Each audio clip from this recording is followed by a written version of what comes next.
کہ جو بہہ جائے، ورنہ وہ تھوڑا سا خالی ڈاٹ جو ہوتا ہے جیسے وہ شوگر چیک کرتے ہیں تو وضو نہیں ٹوٹے گا، لیکن ڈاکٹر خون لیتا ہے تو وضو ٹوٹ جائے گا.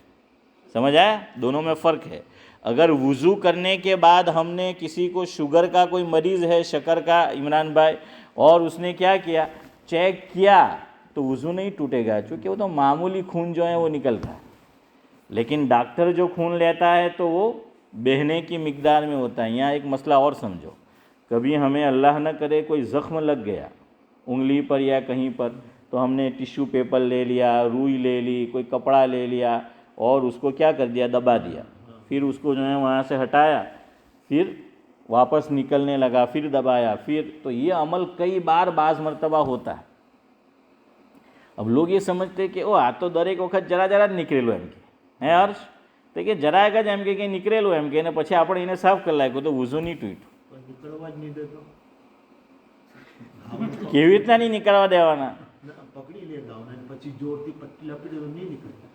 પટ્ટી પકડી રાખીએ તો કદાચ નહીં નીકળે, પટ્ટી રાખે તો તે નીકળે, પછી તો તે અંદરમાંથી તો બી અંદરમાં ફેલાય. અને નીકળવા જ નહીં દે અને પટ્ટી બાંધી દે તો પછી તો નહીં નીકળે. એવું થાય પછી તમે મને પૂછજો મસ્ત. હે મોહમ્મદ? તો એ તો સારું મુશ્કેલ છે. હે ચોર નહીં પકડાય પણ આ